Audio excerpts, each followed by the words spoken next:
গল্পস্বল্পে আজ আপনাদের জন্য রয়েছে শার্লক হোমস থেকে স্যার আর্থার কোনান ডয়েলের লেখা হিজ লাস্ট বাউ সিরিজের শয়তানের পা।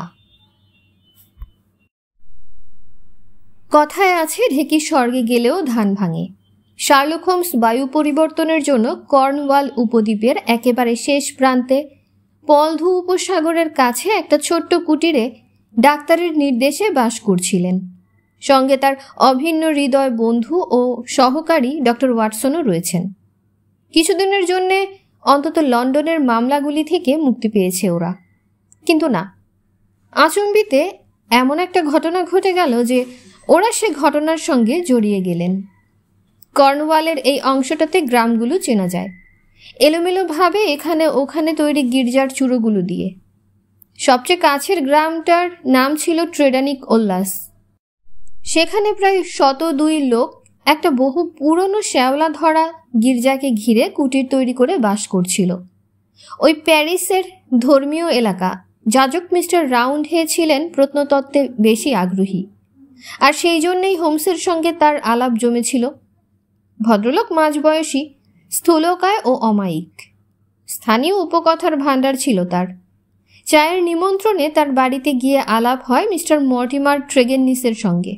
ভদ্রলোক বেকার, তবে তার অবস্থা ছিল মোটামুটি সচ্ছল।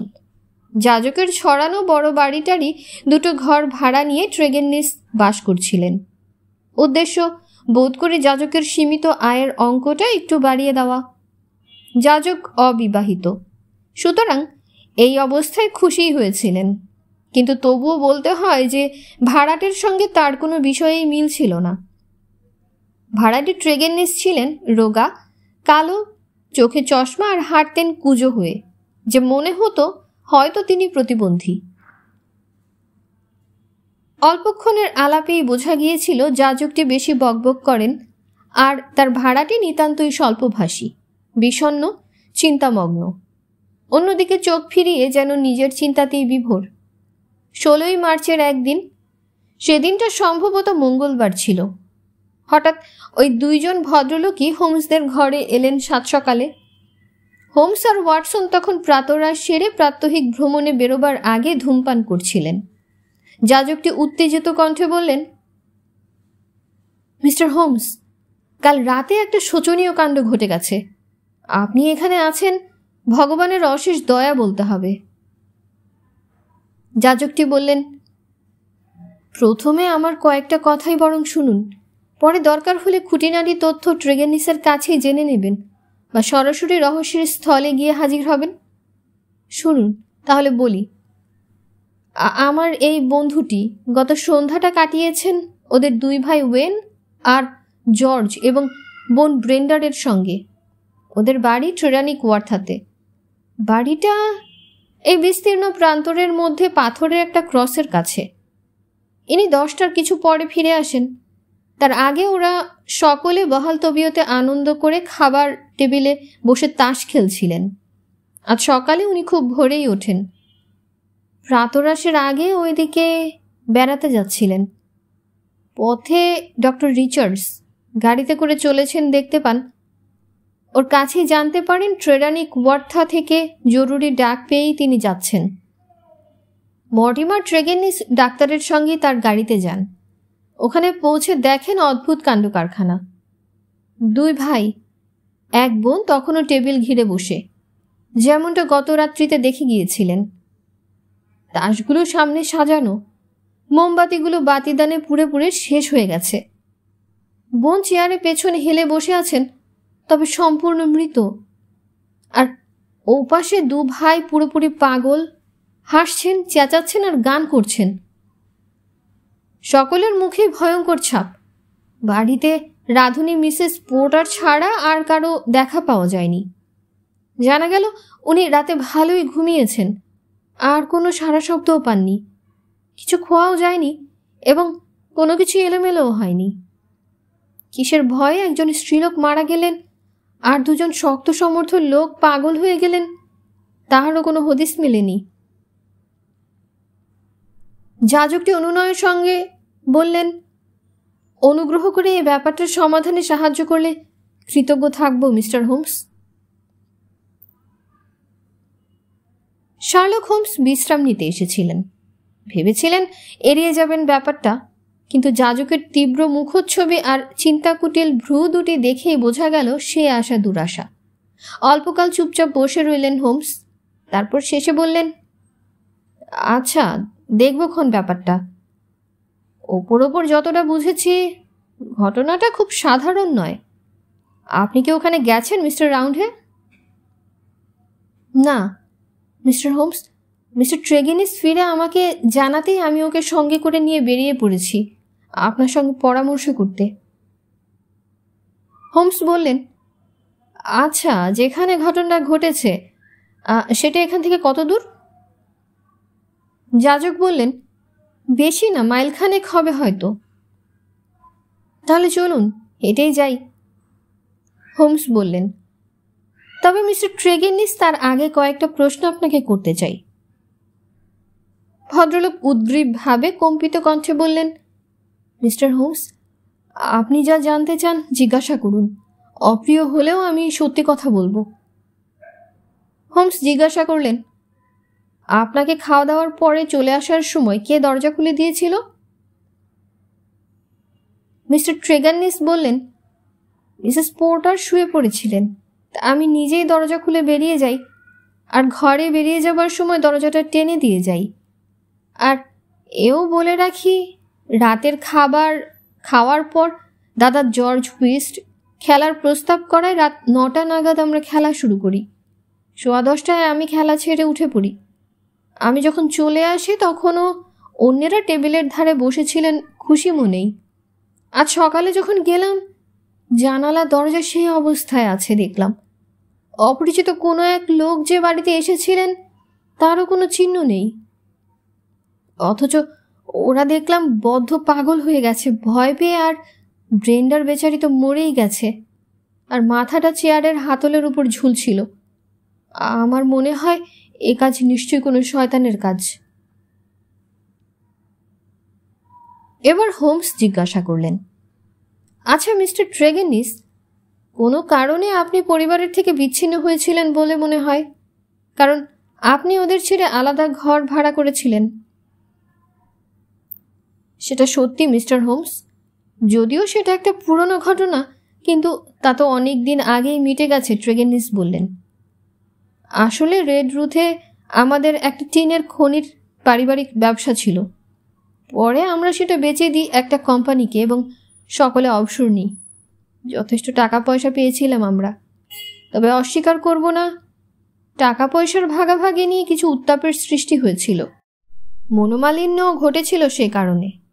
শেষে অবশ্য আমরা সব কিছু মন থেকে মুছে ফেলি, আর আমাদের মধ্যে সৌহার্দ্য ও সখ্যতা ফিরে আসে।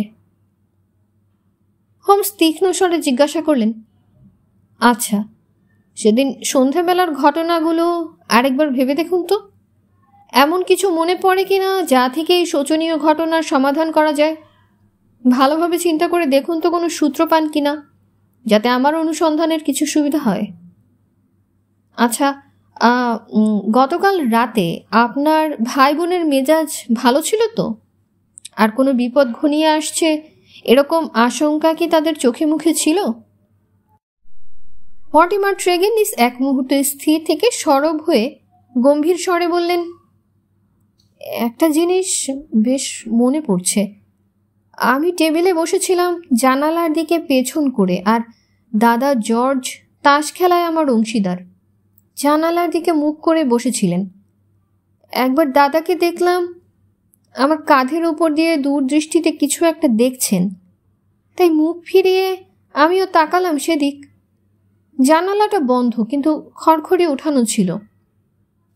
বাইরে মাঠের ঝোপঝাড়গুলো আবছা চোখে পড়ল, আর একবার যেন মনে হলো কিছু একটা সেগুলোর মধ্যে ঘুরে বেড়াচ্ছে। কি দেখছেন জিজ্ঞাসা করাতে দাদাও ওই কথাই বললেন। এছাড়া আর কিছু তো মনে পড়ছে না। এই ব্যাপারটাকে তখনও কোনো গুরুত্ব দিইনি। হোমস বললেন, এত ভোরে আপনি খবরটা পেলেন কি করে? মিস্টার ট্রেগিনিস বললেন, আমি বরাবরই খুব ভোরে উঠি, আর প্রাতরাশির আগে এক পাক ঘুরে আসাটাই চিরকালের অভ্যাস। আজও সকালে বেরিয়েছি, আর বেরোতে না বেরোতেই দেখি ডাক্তার গাড়ি নিয়ে যাচ্ছেন। ওর কাছেই খবর পেলাম আমাদের রাঁধুনি মিসেস পোর্টারের একটা ছেলেকে দিয়ে খবর পাঠিয়েছেন ডাক্তারকে তাড়াতাড়ি যাবার জন্যে। শুনে আমিও লাফিয়ে গাড়িতে উঠে পড়লাম। সেখানে পৌঁছে সে ভয়ানক ঘরটাতে ঢুকে পড়লাম। মোমবাতিগুলোর ঘরে যাওয়ার অনেক আগেই নিভে গেছে। ওরা অন্ধকারে বসেছিল ভোর না হওয়া পর্যন্ত। ডাক্তারবাবু দেখে বললেন ব্রেন্ডার অন্তত 2 ঘন্টা আগে মারা গেছে। বল প্রয়োগের কোনো চিহ্ন ছিল না, ও শুধু চেয়ারের হাতলের উপর এলিয়ে পড়েছিল। মুখে তার আতঙ্কের ছাপ। জর্জ আর ওয়েন গানের কলি গাইছিল চিৎকার করে, আর মর্কটের মতো এলোমেলো বকছিল। দেখে এমন গা গুলিয়ে উঠছিল যে আর দাঁড়াতে পারছিলাম না। ডাক্তারের চেহারা ছিল কিম্ভূত কিমাকার। উনিও এই দৃশ্য দেখে প্রায় অজ্ঞান হয়ে ধপাস করে চেয়ারে বসে পড়েছিল। ডাক্তার হয়ে রোগী দেখতে এসে তিনি রোগী হয়ে গেলেন। হোমস টুপি হাতে উঠে দাঁড়িয়ে বললেন, মনে হচ্ছে আর দেরি না করে ট্রেডানি কোয়ার্টাতেই আমাদের এখনই যাওয়া উচিত। স্বীকার করতে দ্বিধা নেই যে এমন একটা মামলা খুব কমই হাতে এসেছে, প্রথম থেকেই যা অসাধারণ হয়ে দেখা দিয়েছে। ঘটনাস্থলে পৌঁছতে দেখা গেল মর্টিমার ট্রেগেনিসের 2 ভাইকে পাগলাগারদে নিয়ে যাওয়া হচ্ছে।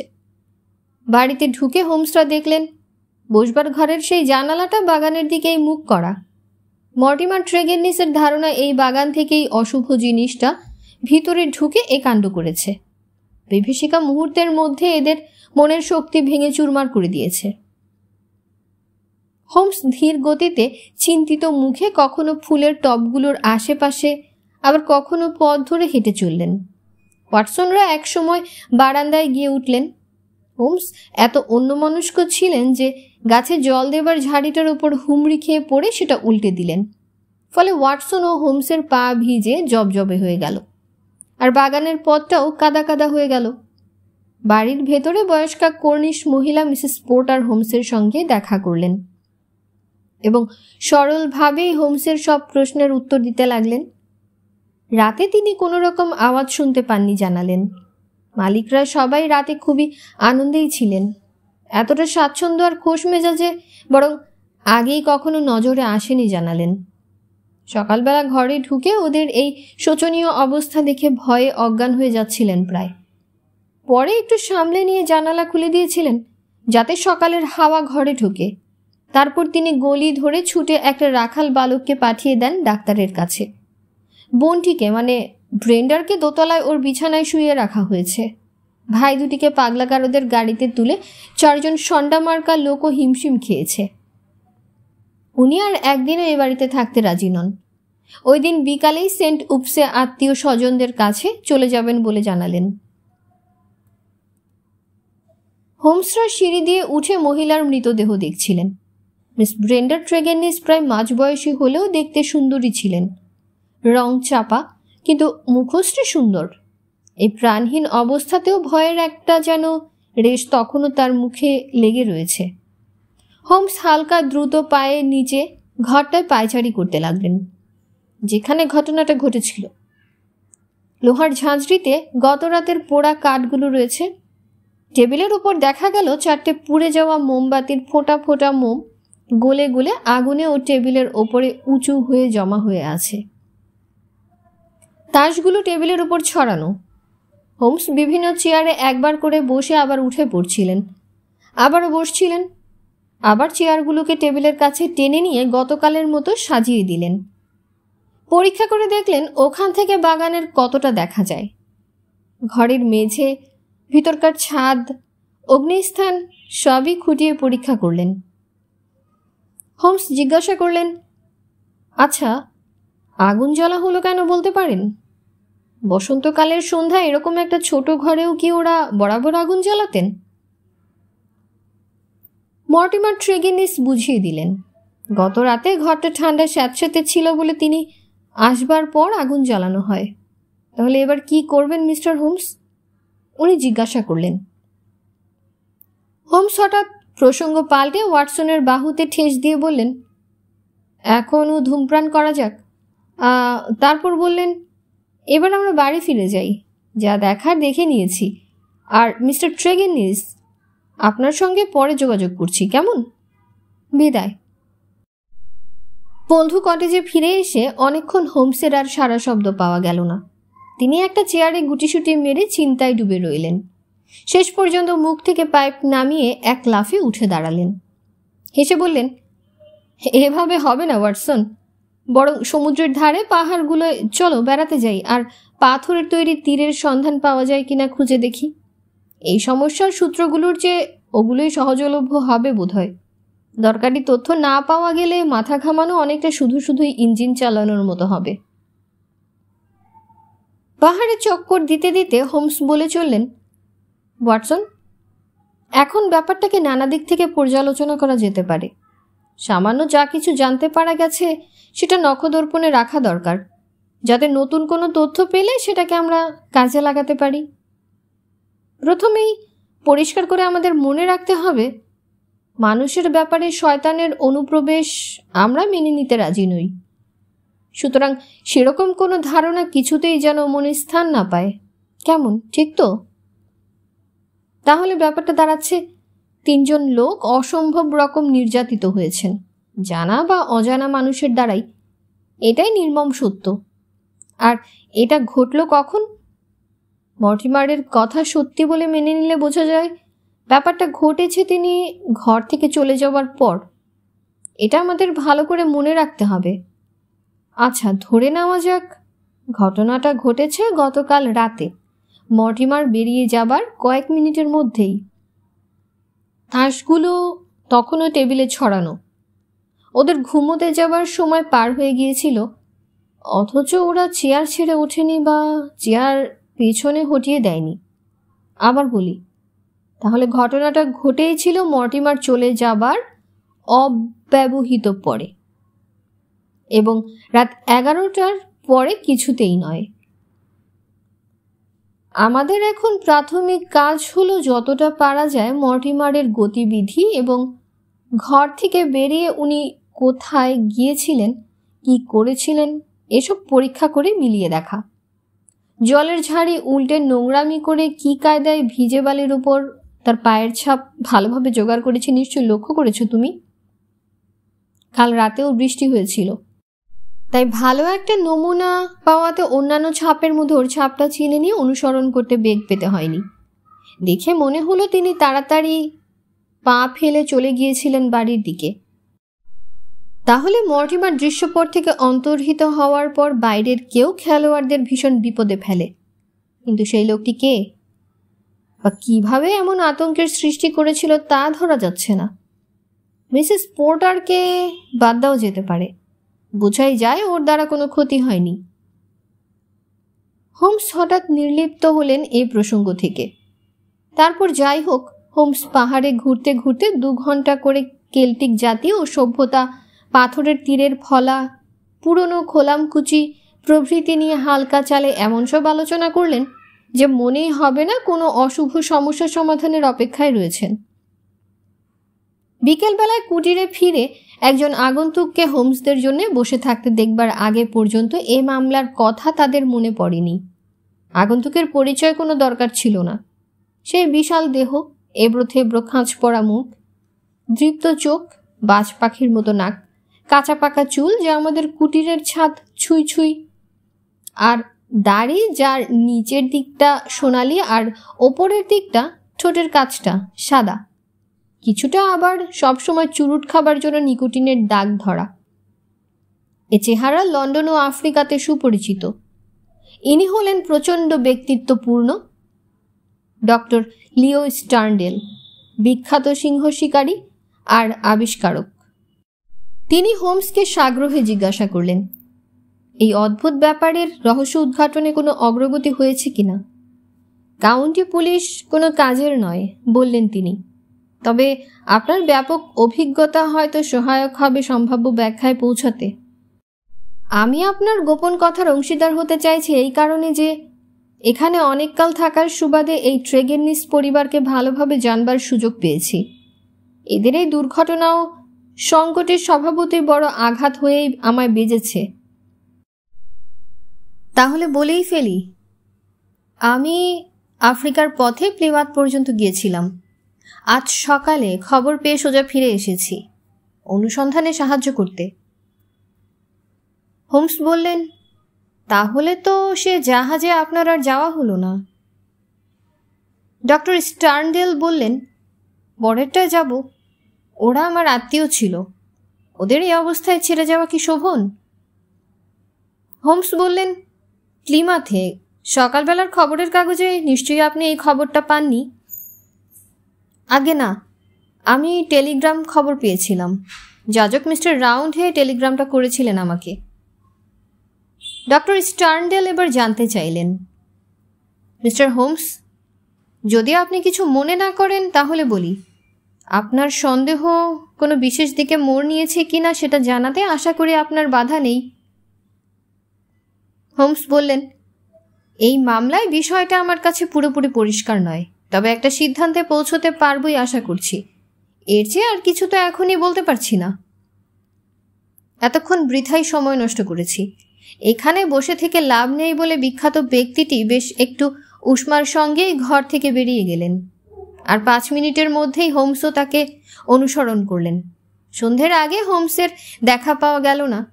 যখন মন্থর পায়ে হোমস শুকনো মুখে ফিরে এলেন, তখন ওয়াটসন বেশ বুঝতে পারলেন অনুসন্ধানের কাজ বিশেষ এগোয়নি। একটা টেলিগ্রাম এসে পড়েছিল, সেটাই একবার হোমস চোখ বুলিয়ে নিয়ে অগ্নিস্থানের ঝাঁঝরিতে ফেলে দিলেন। বললেন, প্লিমাথ হোটেল থেকে তারটা এসেছে ওয়াটসন।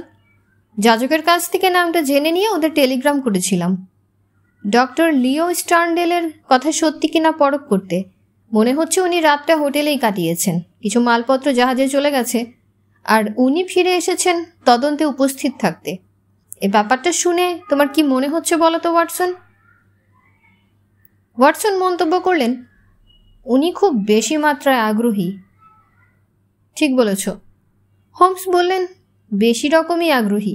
এখানে একটা সম্ভাবনাময় সূত্র রয়েছে যেটা ধরে এগোলে জটটা ছেড়ে যেতে পারে বলে মনে হয়। ভাবনা নেই ওয়াটসন, এটা যদি সত্যি যে দরকারি সব কিছু আমরা এখনো জানতে পারিনি, সেগুলো হাতে এসে গেলেই আমাদের মুশকিল আসান হবে। হোমসের কথা ঠিকই ফলে গেল। ওয়াটসন সকালবেলায় জানালার কাছে দাঁড়িয়ে দাড়ি কামাচ্ছিলেন। এমন সময় ঘোড়ার খুরের শব্দ কানে এলো। দেখা গেল একটা ঘোড়ার গাড়ি পূর্ণ বেগে ছুটে আসছে। হোমসদের দরজাতেই এসে গাড়িটা থামল। যাজকমশাই গাড়ি থেকে লাফিয়ে নেমে বাগানের পথ ধরে ছুটে থামল। যাজকমশাই গাড়ি থেকে লাফিয়ে নেমে বাগানের পথ ধরে ছুটে এলেন। হোমসের কাপড় পরা আগেই হয়ে গিয়েছিল। যাজকটি উত্তেজনায় কথা বলতে পারছিলেন না। হাঁপাতে হাঁপাতে বললেন, আমাদের শয়তানে পেয়েছে মিস্টার হোমস। আমার এলাকার সবখানেই শয়তান ভর করেছে। শয়তান যা খুশি করে বেড়াচ্ছে। আমরা বেচারা তার খপ্পরে পড়ে গেছি। মিস্টার মর্টিমার ট্রেগেননিস গতরাতে মারা গেছেন।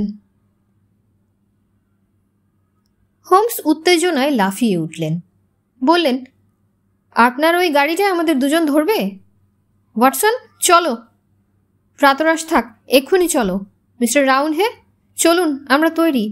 জলদি করো, সব এলোমেলো হয়ে যাবার আগেই পৌঁছতে হবে।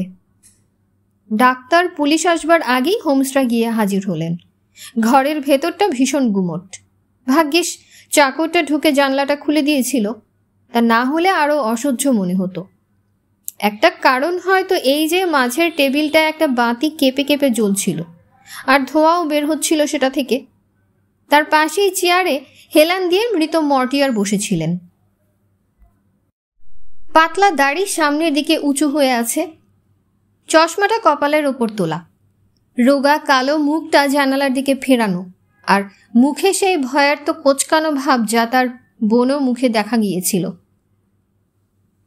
ভীষণ ভয়ে যেন অঙ্গ প্রত্যঙ্গ, আঙ্গুল ও পায়ের পাতা কুকড়ে যাচ্ছিল। জামা কাপড় পরা ছিল, তবে তাড়াতাড়ি করে সেগুলো গায়ে চাপিয়েছিলেন বোঝা যাচ্ছিল। রাতে বিছানায় শুয়েছিলেন সে চিহ্নও স্পষ্ট। করুণ ঘটনাটা ঘটেছে ভোরবেলাতেই। ঘটনাস্থলে ঢোকার মুহূর্ত থেকেই আচমকা পরিবর্তন লক্ষ্য করা গেল হোমসের মধ্যে। তাতেই বোঝা গেল কি প্রচণ্ড কর্মশক্তি লুকিয়ে থাকে ওর আপাত উদাসীন বহিঃপ্রকৃতির নিচে। দেখা গেল তিনি উত্তেজনায় টান টান, সতর্ক, চোখ দুটো জলজলে। দৃঢ়বদ্ধ মুখ আর হাত পা উন্মুখ কর্মপ্রেরণায় শিহরিত। দ্রুত পায়ে বাইরে মাঠে চলে গেলেন, ঢুকলেন জানালা দিয়ে, ঘরটা চক্কর দিয়ে নিলেন, তারপর শোবার ঘরটায় ঢুকলেন যেন শিকারি কুকুর শিকার খুঁজে বেড়াচ্ছে হন্যে হয়ে। শোবার ঘরটার এদিক ওদিক তড়িঘড়ি দেখে নিলেন, শেষ পর্যন্ত জানালাটা খুলে দিলেন। জানালায় উৎসাহজনক নতুন কিছু দেখতে পেলেন মনে হলো, কারণ ঝুঁকে পড়ে কি একটা লক্ষ্য করে উচ্ছ্বাসের সঙ্গে কি যেন বলে উঠলেন। তারপর সিঁড়ি দিয়ে নেমে জানালা দিয়ে বাইরে গেলেন। কি কারণে জানি না মাঠের ওপর মুখ থুবড়ে পড়ে গেলেন, লাফিয়ে উঠে আবার ঘরের মধ্যে ঢুকে পড়লেন। শিকারি যেন শিকারের নাগাল পেয়ে গেছে, সেই রকম উৎসাহব্যঞ্জক হাবভাব হোমসের তখন। বাতিটা নিতান্ত সাধারণ গোছের হলেও সেটা খুব খুঁটিয়ে দেখলেন। তেলের আধারটার মাপজোক নিলেন, চিমনির উপরের ঢাকনাটা আতশকাচ দিয়ে পরীক্ষা করলেন। উপরে জমে থাকা ছাই কিছুটা বেছে নিয়ে খামে পুড়ে পকেট বইয়ের ভিতরে রাখলেন। ডাক্তার পুলিশ এসে গেল, ইশারায় যাজককে ডেকে নিয়ে মাঠে চললেন। ওয়াটসন হোমসকে অনুসরণ করে মাঠে এলেন। এতক্ষণে হোমস মন্তব্য করলেন, খুশি মনে বললেন, তার অনুসন্ধান একেবারে ব্যর্থ হয়নি। পুলিশের সঙ্গে আলোচনার জন্য থাকতে পারছি না মিস্টার রাউন্ডহে। আমার নাম করে ইন্সপেক্টরকে বলবেন শোবার ঘরের জানালা আর বসবার ঘরের বাতিটার উপর বেশি নজর দিতে।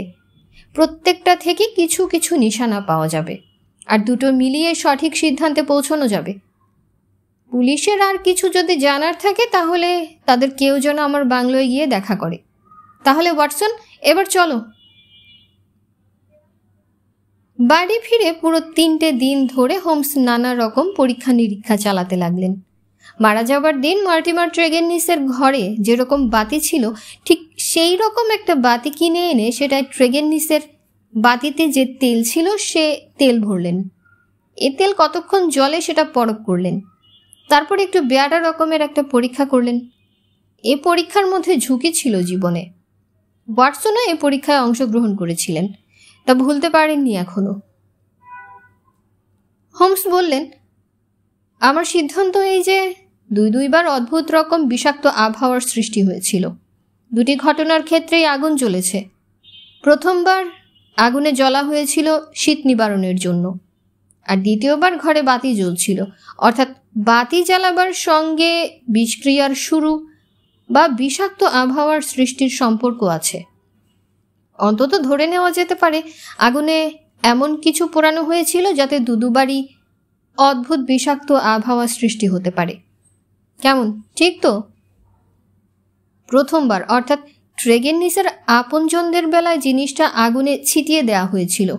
জানালা বন্ধ থাকলেও ফায়ারপ্লেসের চিমনি দিয়ে কিছু ধোঁয়া বেরিয়ে যাওয়াতে ক্ষতি দ্বিতীয় ঘটনার তুলনায় কম হয়েছিল।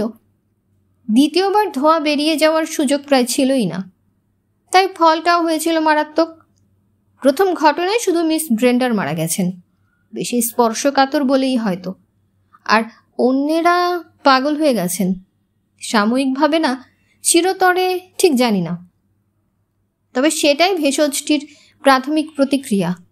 দ্বিতীয়বার ওষুধটি পুরো মাত্রায় কাজ করেছিল। তাহলে ওয়াটসন, তোমাকে আমি আগেই বলেছি যে দুটো ঘটনাতে প্রমাণিত হলো যেটা প্রয়োগ করা হয়েছিল সেটা কার্যকরী হয়ে ওঠে দহন ক্রিয়ার মাধ্যমেই। এ ব্যাপারে আমি জানতে পারলাম মর্টিমার ট্রেগেননিসের বাড়িতে ঢুকে চিমনির ওপরের ঢাকনিটার ওপর পরতে পরতে জমে থাকা কিছু কিছু ছাই আর কানার কাছাকাছি বাদামি রঙের কিছু গুঁড়ো দেখে, যেটা পুড়ে যায়নি। তুমি নিশ্চয়ই লক্ষ্য করেছো তখন। সে গুঁড়োর কিছুটা আমি খামে ভরে নিয়েছিলাম। ওয়াটসন জিজ্ঞেস করলেন, অর্ধেকটা কেন? হোমস বললেন, দেখো ওয়াটসন, সরকারি পুলিশের কাছে বাধা সৃষ্টি করা উচিত নয় বলে মনে করি, তাই সাক্ষ্য প্রমাণ যা পাই সেটা রেখেছি ওদের জন্যও। বিষের কিছুটা তাই ঢাকনির ওপরে রাখা ছিল যাতে সাধ্যমতো সেটা ওরা কাজে লাগাতে পারে। এবার আমাদের বাতিটা জ্বালা আছে দেখে নাও। আমাদের পরীক্ষায় জানালাটা খোলা রাখতে হবে। তুমি হাতলওয়ালা একটা চেয়ারে খোলা জানালাটার কাছে বসবে, আর যদি অকালে আমরা মারা না যাই তাহলে আমরা পরীক্ষাটার ফল বুঝতে পারবো। আর আমার এই চেহারাটা তোমার বিপরীত দিকে মুখোমুখি থাকবে, তাহলে 20 থেকে দূরত্ব দুজনের সমান হবে। এই ব্যবস্থায় আমরা দুজনেই একে অন্যের উপর লক্ষ্য রাখতে পারবো, আর যদি ভাবগতিক খারাপ থাকে তো পরীক্ষায় ছেদও টানতে পারা যাবে। বুঝলে তো ব্যাপারটা? তাহলে এখন পাউডার যতটা আছে খাম থেকে বের করে ঢাকনিটার উপর ঢেলে ফেলা যাক। তারপর এসো আমরা বসে পড়ে দেখি কি হয়। বেশিক্ষণ অপেক্ষা করতে হলো না। বসতেই একটা গাঢ় কস্তুরীর মতো গন্ধ নাকে এলো। গন্ধটাই কীরকম যেন বমি বমি আসে। গন্ধটার প্রথম ঝাপটাতেই মস্তিষ্ক আর কল্পনার উপর কর্তৃত্ব চলে গেল। একটা একটা ঘন কালো মেঘ চোখের সামনে ভেসে বেড়াতে লাগলো। ওই মেঘের মধ্যে লুকিয়ে থাকা কোনো অজানা বিভীষিকা বিশাল বিভৎস অমঙ্গলময় কিছু লাফিয়ে পড়ে অবশ ইন্দ্রিয়গুলোকে আয়ত্ত করে ফেলছে। কালো মেঘরামির মধ্যে অস্পষ্ট ছায়ামূর্তিরা ভেসে বেড়াচ্ছিল। প্রত্যেকটি ভয়ের উদ্রেক করে এবং আরও ভীষণ কিছুর আভাস বয়ে আনছিল, যার ছায়ামাত্র দেখলেও আত্মারাম খাঁচাছাড়া হয়ে যায়।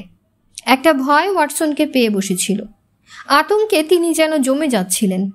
চুল খাড়া হয়ে উঠেছিল, চোখ দুটো ঠেলে বেরিয়ে আসছিল, মুখটা হা হয়ে যাচ্ছিল আর জিভ শুকিয়ে কাঠ। মাথার মধ্যে এমন একটা আলোড়ন হচ্ছিল যেন শিরাটিরা কিছু একটা ছিঁড়ে যাবেই। ওয়াটসন জোরে চিৎকার করতে চাইলেন, কিন্তু বেরিয়ে এলো ভাঙা কর্কশ একটা আওয়াজ। ওয়াটসন মরিয়া হয়ে মুক্তি লাভের চেষ্টায় জোর করে নৈরাশ্যের মেঘটা ছিঁড়ে ফেলে হোমসের দিকে তাকালেন। দেখতে পেলেন হোমসের মুখটা ফ্যাকাশে আড়ষ্ট, ভয় বিকৃত, ঠিক যেমনটি দেখা গিয়েছিল মৃত লোকগুলির মুখে।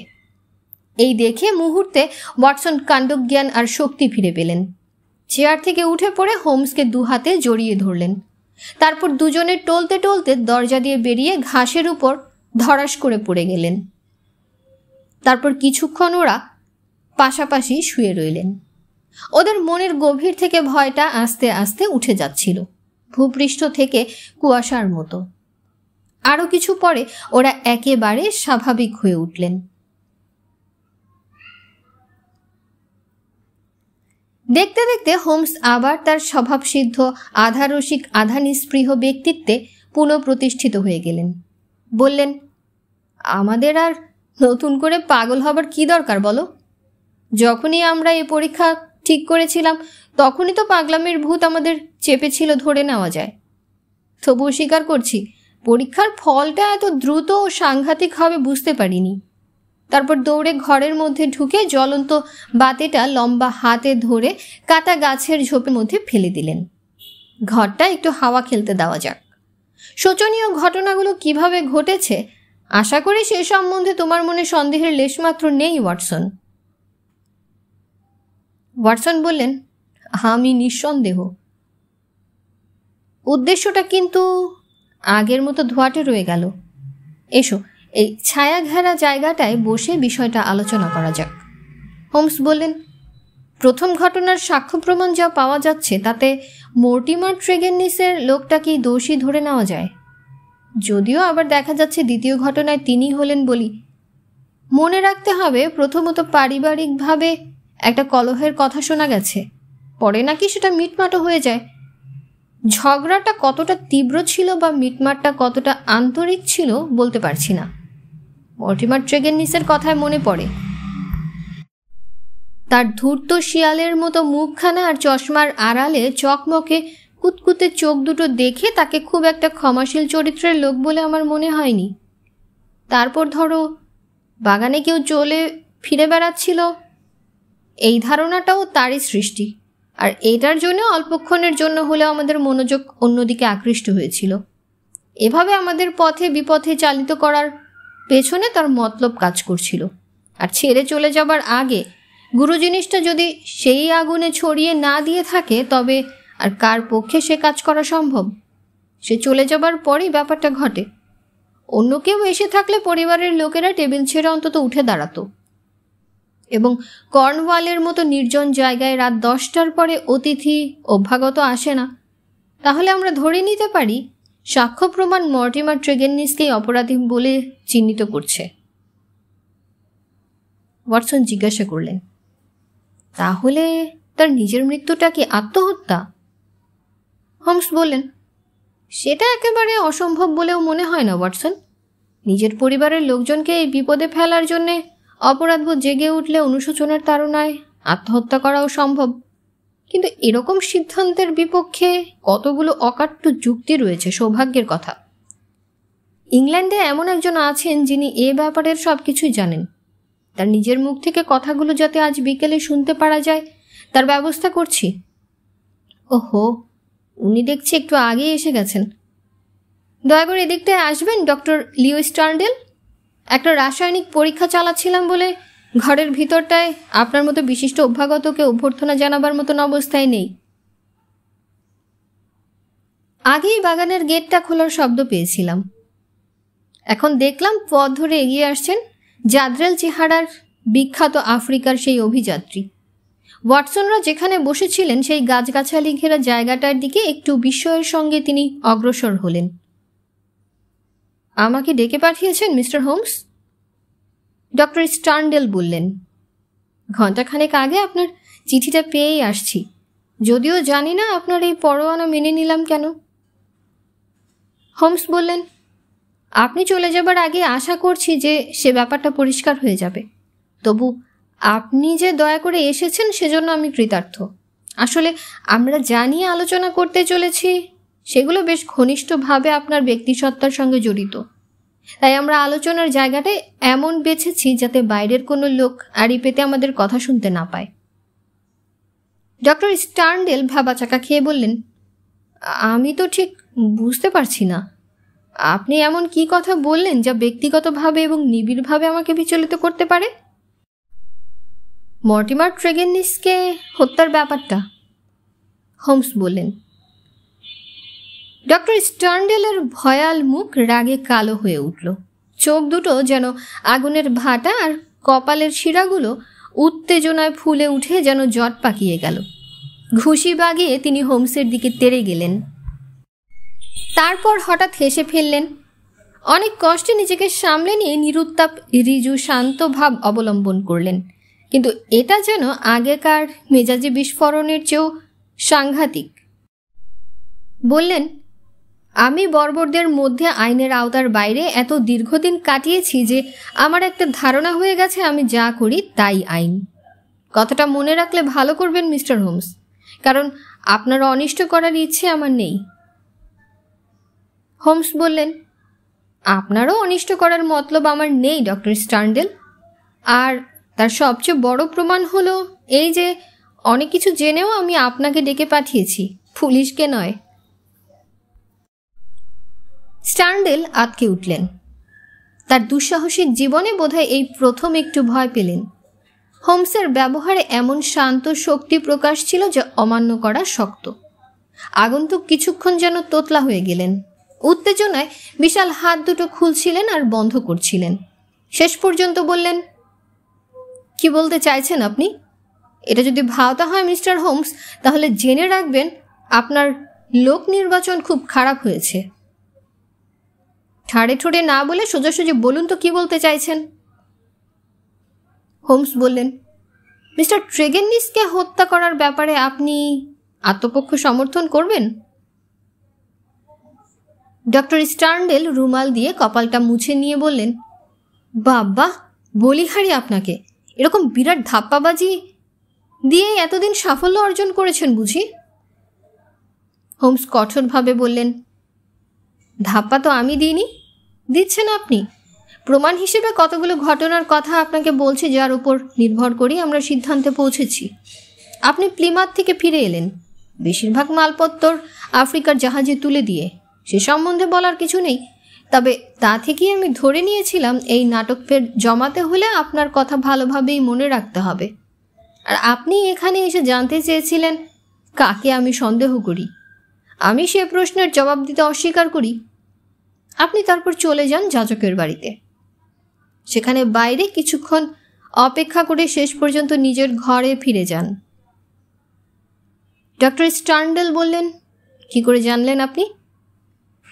আমি আপনাকে অনুসরণ করেছিলাম, বললেন হোমস, আর সে রাতটা আপনার অস্থিরতার মধ্যে কেটেছিল। মনে মনে একটা কার্যক্রম ঠিক করে ফেলে পরের দিন বেশ ভোরেই একটা কার্যকর করতে বেরিয়ে পড়েন। দিনের আলো ফুটে ওঠার সঙ্গে সঙ্গে দরজা খুলে বের হন আর আপনার গেটের কাছে জমা করে রাখা লাল রঙের কিছু কোয়া পকেটে ভরে নেন। স্টার্নডেল এ কথায় চমকে উঠে অবাক হয়ে হোমসের দিকে চেয়ে রইলেন। হোমস পুনরায় বলতে শুরু করলেন। তিনি তাড়াতাড়ি জামা কাপড় পরে নিয়ে নিচে বসবার ঘরে নেমে এলেন। আপনি ভিতরে ঢুকলেন। জানালা দিয়ে তারপর চলল আপনাদের সাক্ষাৎকার, অল্পক্ষণের জন্য। সে সময়টা আপনি ঘরের এক দিক থেকে অপর দিক পর্যন্ত পায়চারি করছিলেন। তারপর আপনি বেরিয়ে যান জানালাটা বন্ধ করে, আর বাইরের মাঠে দাঁড়িয়ে থাকেন, একটা চুরুট টানতে টানতে লক্ষ্য করতে থাকেন ভিতরে কি ঘটছে। শেষে ট্রেগেননিস মারা গেলে যেমন এসেছিলেন তেমনি চুপিসারে চলে যান। তাহলে বলুন ডক্টর স্টার্নডেল, আপনি এই কাজ কেন এবং কি উদ্দেশ্যে করেছেন? যদি ঠিক না বলেন বা আমার কথা উড়িয়ে দিতে চান তাহলে জেনে রাখুন জিনিসটা চিরতরে আমার হাতের বাইরে চলে যাবে। অভিযোগ শুনে ডক্টর স্টার্নডেলের মুখ বিবর্ণ ফ্যাকাশে হয়ে গেল। হাতে মুখ ঢেকে কিছুক্ষণ তিনি চিন্তা করে নিলেন। তারপর হঠাৎ ঝোঁকের মাথায় বুক পকেট থেকে একটা ফটো বের করে ছুঁড়ে দিলেন হোমসের দিকে। এর জন্যে আমি এই কাজ করেছি। ছবিটায় দেখা গেল সুন্দরী মিস ব্রেন্ডার ছবি। ডক্টর স্টার্নডেল বললেন, হ্যাঁ, এটি মিস ব্রেন্ডার ট্রেগেননিসের ছবি। অনেক বছর ধরেই আমি ওকে ভালোবেসেছি। ওর জন্যেই আমি কর্নওয়ালে এসে নির্জন বাস করেছি।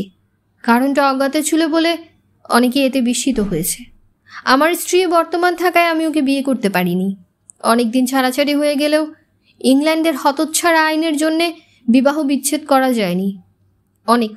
অনেক দিন ব্রেন্ডার আমার জন্য অপেক্ষা করেছিল এবং আমিও করেছিলাম, কিন্তু হায়, সে প্রতীক্ষার এই কিনা ফল। তার বিশাল শরীরটা রুদ্ধ কান্নার আবেগে কেঁপে কেঁপে উঠছিল। তিনি সাদা বাদামি দাড়ির নিচে নিজের গলাটা চেপে ধরলেন। তারপর অনেক চেষ্টায় নিজেকে সামলে নিয়ে বলে চললেন, যাজক জানতেন আমাদের দুজনের মধ্যে সম্পর্কের কথা। সেই জন্যই যাজক মিস্টার রাউন্ডহে আমাকে টেলিগ্রাম করেছিলেন। যখন জানতে পারলাম আমার প্রেমাস্পদের এই নিষ্ঠুর নিয়তির কথা, তখন মালপত্র, আফ্রিকা সব তুচ্ছ হয়ে গেল আমার কাছে। মিস্টার হোমস, এ হলো আমার গোপন কথা। হোমস বললেন, বলে যান ডক্টর স্টার্নডেল, আরও ঘটনা বাকি আছে। ডক্টর স্টার্নডেল পুনরায় ঠোঁটের ঠোঁট চেপে কেট থেকে কাগজের একটা প্যাকেট বের করে টেবিলের উপর রাখলেন। প্যাকেটটার উপর লেখা ছিল ল্যাটিন ভাষায় র্যাডিক্স পেডিস ডায়াবলি, আর নিচে লাল লেবেলে লেখা ছিল জিনিসটা বিষ। উনি ওটা ওয়াটসনের দিকে ঠেলে দিয়ে বললেন, মশাই তো যতদূর জানি একজন ডাক্তার, তা আপনি কি এই জিনিসটার নাম শুনেছেন? ওয়াটসনের মুখ থেকে না শুনলেন তখন ডক্টর স্টার্নডেল বললেন, এই না শোনাটা আপনার পেশাগত জ্ঞানের ওপর থেকে কোনো কটাক্ষ নয়। এই শেকড়টার নাম শয়তানের পা। বুডার পরীক্ষাগার ছাড়াও ইউরোপে আর কোথাও এর নমুনা নেই। তাছাড়া ভেষজ বিজ্ঞানে বা বিষতত্ত্বের আলোচনায় এটা এখনো স্থান করে নিতে পারেনি। শেকড়টা দেখতে কিছুটা মানুষের পা, আবার কিছুটা ছাগলের পায়ের মতো। তাই কোনো উদ্ভিদ বিজ্ঞানী ধর্মপ্রচারক এই নামকরণ করেছেন। পশ্চিমা আফ্রিকার কোনো কোনো জায়গায় ওঝারা অপরাধীদের এই বিষ দিয়ে দোষী কিনা পরীক্ষা করে থাকেন, আর বিষটার সম্বন্ধে বেশ গোপনীয়তা রক্ষা করে চলেন। এই নমুনাটা ওবাঙ্গিদের এলাকায় এক অতি অদ্ভুত ঘটনাচক্রে আমার হাতে আসে। বলতে বলতে তিনি মোড়কটা খুলে বসলেন। দেখা গেল লালচে বাদামি রঙের নস্যির মতো বেশ খানিকটা গুঁড়ো। হোমস এবার কঠোরভাবেই প্রশ্ন করলেন, তারপর? হ্যাঁ মিস্টার হোমস, আমি বলছি ঠিক যা যা ঘটেছিল। আপনি এতটাই যখন জানেন যে আমার নিজের স্বার্থের পুরোটা আপনার জানা দরকার। ট্রেগেনিস পরিবারের সঙ্গে আমার যে দূর সম্পর্কের আত্মীয়তার সম্পর্ক ছিল তা আগেই বলেছি। বোনের খাতিরে ভাইদের সঙ্গেও আমার বন্ধুত্ব ছিল।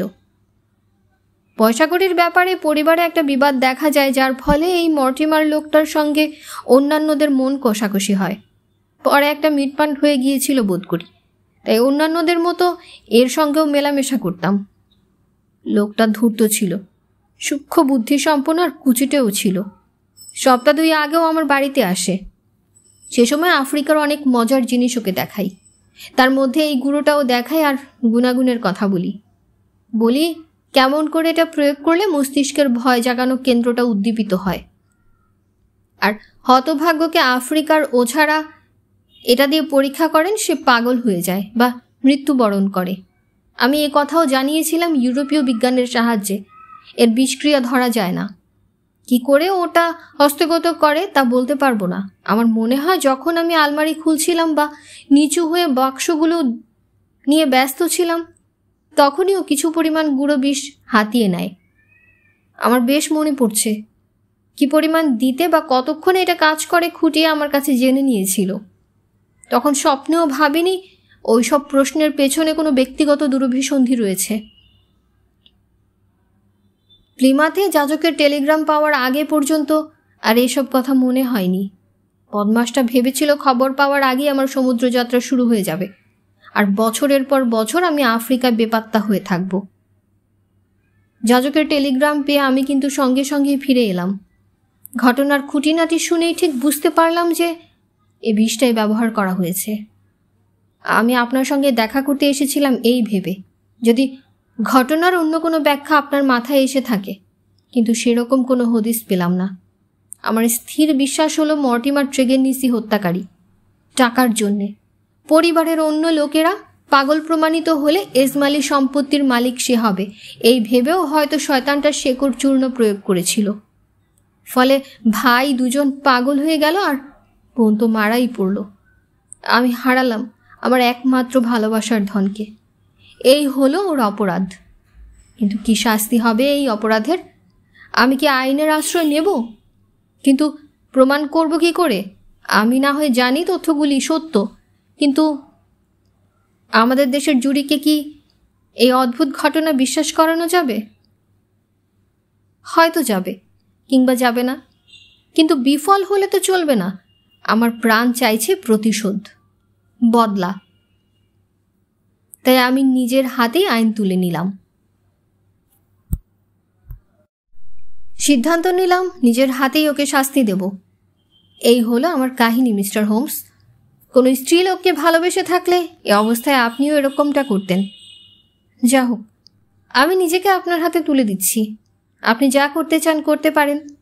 আমি আগেই বলেছি, এমন কেউ বোধহয় নেই যার প্রাণের ভয় আমার চেয়ে কম। হোমস চুপচাপ কিছুক্ষণ বসে রইলেন। শেষ পর্যন্ত জিজ্ঞেস করলেন, আপনি কি করবেন ঠিক করেছিলেন? আমার ইচ্ছা ছিল মধ্য আফ্রিকায় গিয়ে ডুব মারা। সেখানকার কাজ এখনো অর্ধেক বাকি। হোমস বললেন, ঠিক আছে, আপনি যেতে পারেন। আপনাকে মুক্তি দিলাম। যান, আফ্রিকায় গিয়ে বাকি কাজটা শেষ করুন। শেষ হলো স্যার আর্থার কোনান ডয়েলের লেখা শার্লক হোমস থেকে হিজ লাস্ট বাউ সিরিজের গল্প শয়তানের পা। গল্প স্বল্প ভালো লাগলে সাবস্ক্রাইব করে আমাদের সাথেই থাকুন। ধন্যবাদ। আল্লাহ হাফেজ।